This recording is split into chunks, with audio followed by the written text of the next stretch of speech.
So guys, I have brought a new lesson for you. So let's start. Alice in Wonderland. ठीक है, चलिए देखते हैं। Alice in Wonderland, आप Alice के बारे में पहले से जानते हैं। ठीक है, एलिस के बारे में आप कक्षा 6वीं 7वीं में आप पहले से पढ़ चुके हैं। ठीक है, तो एलिस इन वंडरलैंड का मतलब होता है एलिस एक आश्चर्यजनक दुनिया में। ठीक है, you have read the story of Alice in Wonderland. देखो, आपने जो स्टोरी जो है पढ़ चुका है पहले से, story of Alice in Wonderland in class 6 and 7। मैंने जैसे कि बताया कि आप 6वीं और 7वीं में पढ़ चुके हैं। Recollect the story in groups, मतलब आपको इस स्टोरी के बारे में, मतलब आपको आपस में ग्रुप में डिस्कशंस करना है, मतलब कुछ और फिर से संग्रह करने की कोशिश करना है। ठीक है, तो अभी तो हम ग्रुप में रहते नहीं हैं ना। Share one of your dreams, आप अपने सपनों को, ठीक है, विथ योर फ्रेंड क्लास या क्लासमेट्स, है ना, मतलब अपने दोस्तों के साथ अपने सपनों को शेयर कीजिए। ठीक है, तो जब भी आप अपने दोस्तों के साथ होंगे तो अपने सपने ज़रूर शेयर कीजिएगा। तो चलिए आगे बढ़ते हैं। Did you here how the queen of hearts made the tarts? क्या आपने सुना है? Did you here how the queen of hearts made the tarts, कि कैसे जो है क्वीन ऑफ हार्ट्स, मतलब होता है क्वीन ऑफ हार्ट्स का मतलब एक साथ होगा बेगम। ठीक है, अब ये ताश की पत्ती अगर आपने देखा होगा तो एक लाल पान का बेगम होता है, काला पान का बेगम होता है, चिड़ी का बेगम होता है और ईट का बेगम होता है। तो ये लाल पाल की बेगम है। ठीक है, तो डिड यू हियर, क्या आपने सुना है, how the queen of hearts made the tarts. Made the tarts मतलब होता है मीठी रोटी। ठीक है, तो उसने कैसे जो है एक मीठी रोटी बनाई थी। एंड कैन यू टेल, और क्या तुम बता सकते हो, व्हाट बिकम ऑफ देम, उसके साथ क्या हुआ। ठीक है, तो देखो क्या हुआ।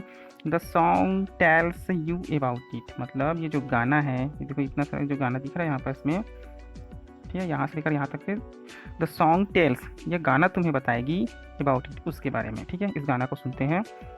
The queen of hearts, queen of heart मतलब रानी ने या बेगम ने, the queen of hearts she made some tarts, मतलब बेगम उसने कुछ मिठाइयाँ बनाई। She made some tarts, tarts मतलब मिठाई भी बोल सकते हैं, मीठी रोटी बोल सकते हैं। तो सी मेड सम टार्ट्स, उसने कुछ मिठाइयाँ बनाई। All on a summer day, all on a summer day मतलब होता है पूरे गर्मी में, पूरे दिन भर गर्मी में। समर डे मतलब गर्मी का दिन। ठीक है, the name of hearts, the name of hearts का पूरे का मतलब होगा आपका गुलाम। ठीक है, the name of hearts he stole the tarts, he stole the tarts मतलब स्टोल मतलब होता है चुरा लिया मिठाई को। ठीक है, और गुलाम ने उसे चुरा लिया।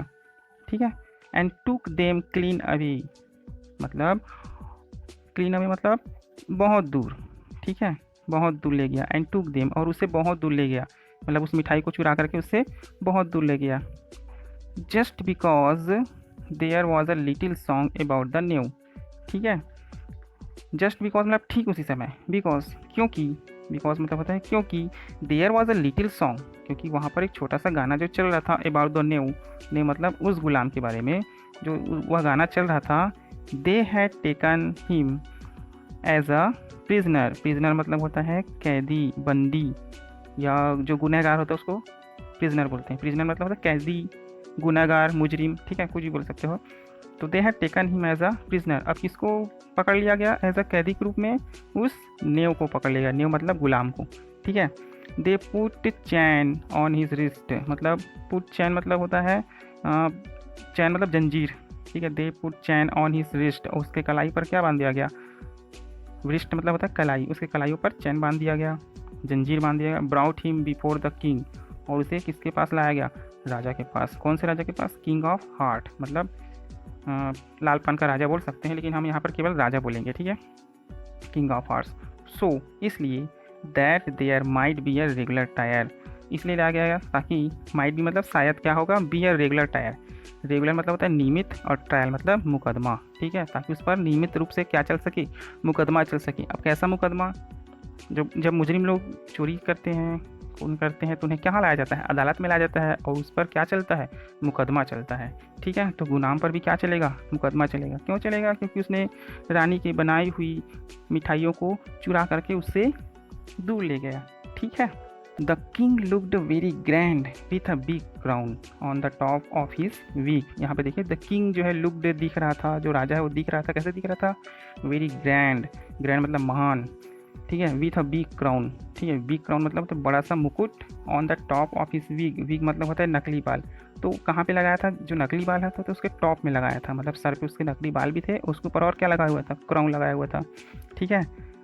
बट ही हैड टू, लेकिन ही हैड टू वियर, वो उसे पहन रखा था, वियर मतलब पहनना, देम बॉथ, वो दोनों पहन रखा था, क्या कि दोनों पहन रखा था? क्राउन भी और विग भी, ठीक है। सो दैट, ताकि पीपल माइट नो, लोग जान सके, ठीक है, लोग, पीपल मतलब होता है लोग, माइट नो जान सके, ही वॉज अ जज, ही वॉज अ जज as well as a king, मतलब वो राजा होने के साथ साथ जज, जज मतलब होता है न्यायाधीश, और किंग मतलब होता है राजा, ताकि लोगों को ये पता चल सके कि वो राजा होने के साथ साथ न्यायाधीश भी है। The queen looked cross, for she had taken trouble to make the tarts and the bad new stole them away. Means जो रानी थी लुक्ड दिख रही थी, रानी भी कैसे दिख रही थी? देखो, क्रोधित दिखाई देती थी। यहाँ पे क्रॉस का मतलब होता है एक तरह से गुस्सा, बहुत ज़्यादा जब कोई लोग गुस्सा रहते हैं ना तो उसको क्रॉस भी बोलते हैं, ठीक है। लेकिन क्रॉस मतलब पार करना भी होता है, लेकिन यहाँ पर फिलहाल इसका मतलब गुस्सा, अधिक ज़्यादा गुस्सा है ना, बहुत ज़्यादा। The queen looked cross for she had taken trouble, trouble मतलब उन्हें बहुत संघर्ष करके, मेहनत करके, ठीक है, टू मेक द टार्ट्स, कि क्या बनाई थी उसने?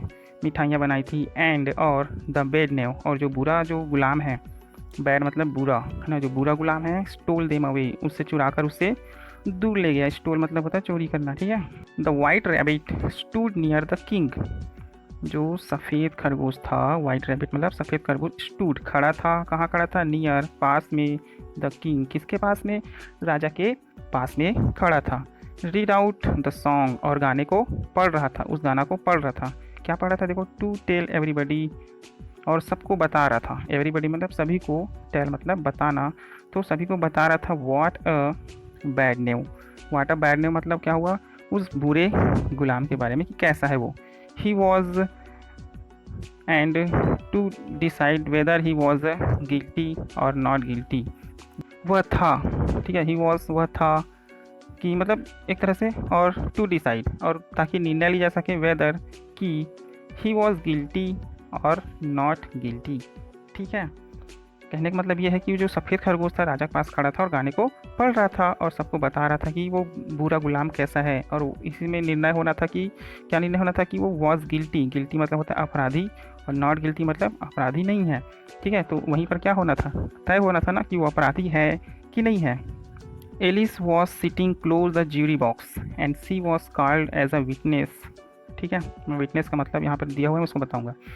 एलिस वॉज सिटिंग, एलिस बैठी हुई थी, close the jury box, jury box मतलब होता है कटघरा, क्या होता है ज्यूरी बॉक्स मतलब? कटघरा।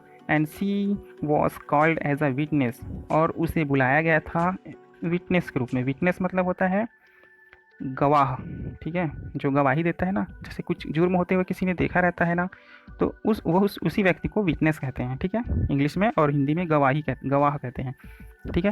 देखो यहाँ पर विटनेस का डिटेल दिया है, ए पर्सन एक ऐसा व्यक्ति, हु जो हैज़ सीन देखा रहता है, द प्रिजनर कैदी को, do watt ever he excuse जो भी उसने किया है उसको देखा रहता है, या नो समथिंग और कुछ जानता है, या तो कुछ जानता है, that's important in a trial जो बहुत ही महत्वपूर्ण होता है मुकदमे में, ठीक है। किसी को सज़ा देना और नहीं देना में जो बहुत महत्वपूर्ण कड़ी होता है उसको बोलते हैं गवाह, ठीक है। यहाँ पर एक क्वेश्चन है, देखिए, हु स्टोल द टार्ट्स, पूछ रहे हैं हमसे कि किसने चुराया होगा, है ना, किसने चुराया है। तो अभी तो जिस हिसाब से गाना चल रहा है, सब लोग बात कर रहे हैं उस हिसाब से, तो अभी तो गुलाम ही चुराया है ना। आगे देखते हैं तो पता चलेगा अच्छे से। But Alice didn't know anything about it, देखो उसको विटनेस के लिए बुलाया गया है, लेकिन यहाँ पर क्या बोला है मज़ेदार, but Alice didn't know, Alice को कुछ भी नहीं पता था, एनीथिंग अबाउट इट, एनीथिंग मतलब कुछ भी इसके बारे में। Why in the world did they want her to be a witness, she thought, अब देखो सी थाउट मतलब वो सोच रही है, क्या सोच रही है? वाई क्यों जो है, इन द वर्ल्ड इस दुनिया में, दे वांट हर वे चाहते हैं, बी अ विटनेस कि एली से क्यों गवाही दे, वो ऐसा सोच रही है कि मतलब क्यों इस दुनिया में सब मेरे को ही गवाही के लिए सोचते हैं, ऐसा करती, ठीक है। The rabbit blew his trumpet, trumpet मतलब होता है बिगुल, जैसे को युद्ध युद्ध शुरू होने से पहले बजाते हैं ना, या कोई बड़ा बड़ा कोई अधिकारी आता है तो ये सब बिगुल बिगुल बजता है। पहले पुराने पिक्चरों में देखे होंगे आप लोग, बिगुल जो बजता है उसी को ट्रम्प कहते हैं, ठीक है, इंग्लिश में। तो रैबिट ब्लेव बजाया, क्या बजाया, बिगुल बजाया। एंड साउटेड आउट एलिस, और ज़ोर से चिल्लाया एलिस करके, एलिस ऐसा करके, ठीक है। And Alice jumped up in great hurry, Alice जो है बहुत ज़ोर से कूदी, एलिस जम्प कूद पड़ी, अप इन ग्रेट हरी बहुत जल्दबाजी में कूद पड़ी नाम सुनते ही। एंड हर स्कर्ट, और जो स्कर्ट होता है, स्कर्ट जानते हो ना, जो फ्रॉक होती है उसका एक साइड जो होता है तो नीचे की ओर, उसको स्कर्ट बोलते हैं, ठीक है। Oh it caught against the jury box, वो जिसका जो स्कर्ट हो किसमें फंस गया, ज्यूरी बॉक्स, कटघरे में फंस गया, ठीक है। देखो फंसने के बाद क्या हुआ, against the jury box. And tipped मतलब सबसे ऊपर वाला हिस्सा को टिप्ड बोलते हैं, it over, tipped it over. All the poor little jurors came tumbling out of it, मतलब जैसे ही उस कटघरे में फंसा उसका स्कर्ट, टिप्ड ओवर है ना, मतलब उस जो ऊपर नुकीला टाइप का निकला था उस कटघरे में, वो जो इसके स्कर्ट में फंस गया। And all the poor little jurors, jurors मतलब होता है पंचगण, जैसे कि गांव में जब पंचायत बैठती तो पंच लोग बैठे थे ना, कुछ उसी प्रकार से वहाँ निर्णय वाले लेने वाले भी पंच बैठे हुए थे। तो जितने भी पंचगण थे, पुअर लिटिल ज्यूरस, वो सब के सब केम टम्बलिंग आउट ऑफ इट, लुढ़क करके उसके ऊपर गिर गए। टम्बलिंग मतलब लुढ़कना, किस पर लुढ़क कर गिर गए, एलिस पर, ठीक है। Alice picked them all up again very carefully, मतलब एलिस ने पिक्ड मतलब उठाया, देम उन्हें, ऑल अप सभी को, अगेन फिर से उठाया, वेरी केयरफुली बड़े ध्यान से उठाया। The king wanted the jury to settle whether the knave of hearts was guilty और नॉट गिल्टी, मतलब जो राजा था वांटेड चाहता था, क्या चाहता था कि ज्यूरी जो पंच है, सेटल मतलब एक तरह से निर्धारित करे, वेदर की क्या निर्धारित करे, कि द नेव जो गुलाम है, नेव ऑफ हार्ट्स वाज गिल्टी कि अपराधी है, और नॉट गिल्टी मतलब अपराधी है या नहीं है, ठीक है। तो ऐसा वो डिसाइड करे, ऐसा कौन सोच रहा है, राजा सोच रहा है, ठीक है। The queen wanted to punish them, अब देखो वहाँ पर जो रानी थी, the queen wanted to punish them, रानी चाहती थी कि उन्हें उसे क्या मिले, सज़ा मिले, उसे सज़ा मिले। The knave first of all, मतलब सबसे पहले उस गुलाम को क्या मिले, सज़ा मिले, उसके बाद में सब देखा जाएगा। बट एलिस, लेकिन उसके मुंह से क्या निकल गया, और बट एलिस, अभी ऐसा इसलिए निकला क्योंकि एलिस को कुछ पता नहीं था, और रानी को शायद लग रहा होगा कि एलिस उसे बचा लेगी। तो the knave first of all but Alice, ऐसा बस रानी बोलती है। तो सो एलिस सैड, तो एलिस कहती है, क्या कहती है, स्टफ एंड नॉनसेंस, बकवास तथा मूर्ख, ठीक है। मतलब जो भी चीज़ अभी तक घटा उसको सबको क्या बोलती है, बकवास तथा मूर्ख है सब। द क्वीन सैड, अब इस पर रानी क्या बोलती है, क्वीन सैड, रानी कहती है, ऑफ विथ हर हैड, उसका सर कलम कर दो, हेड मतलब सिर होता है, ऑफ मतलब काट दो, अलग कर दो, उसका सिर कलम कर दो। अब देखो यहाँ पर कोष्टक में क्या लिखा हुआ है, ब्रैकेट में, जस्ट वॉट, जैसे कि वह, she always said when she was angry. अब यहाँ पर ये रानी की हैबिट को बताया गया है, ये बताया गया है कि वो हमेशा ऐसा गुस्सा में ऐसा ही चिल्लाती है। She always said when she was angry, वो हमेशा ऐसा कहती है जब वो गुस्से में होती है, कौन, रानी, ठीक है। बस इतनी सी स्टफ एंड नॉनसेंस बस बोली एलिस ने, तो रानी कहती है कि उसका सिर कलम कर दो। सो एलिस रिप्लाइड, तो एलिस उत्तर देती है, रिप्लाइड मतलब उत्तर देना, हु केयर्स फॉर यू, तुम्हारी चिंता कौन करता है, केयर्स मतलब वहाँ पे चिंता या देखभाल, या तुम्हारी चिंता कौन करता है, यू आर नथिंग, तुम कुछ नहीं हो। वो एलिस उसको बोल रही है, किसको बोल रही है, रानी को, यू आर नथिंग, तुम कुछ नहीं हो, बट लेकिन अ पैक ऑफ कार्ड्स, तुम केवल क्या हो, एक ताश की गड्डी हो, मात्र गड्डी का हो हिस्सा बस। सो इसलिए दे वेयर ऑल एंग्री, अब जैसा ऐसा एलिस बोलती है सब के सब गुस्से हो जाते हैं, दे वेयर ऑल एंग्री, सब के सब गुस्से हो गए। एंड फ्लेव अप, और उड़ गए, कहाँ उड़ गए, हवा में उड़ गए, इन टू द एयर, हवा में उड़ गए सब के सब। देखते जाओ फिर क्या हो रहा है। Then they all came tumbling down, उसके बाद सब लुढ़क करके नीचे गिरने लगे, अगेन फिर से। All over poor Alice just like a shower of rain, सभी के सभी उस पुअर मतलब वहाँ पे बेचारी बोलेंगे, बेचारी एलिस पर, like a shower of rain, जैसे कि बारिश की बौछार हो रही हो, ऐसा उसके ऊपर लुढ़क कर सब गिरने लगे।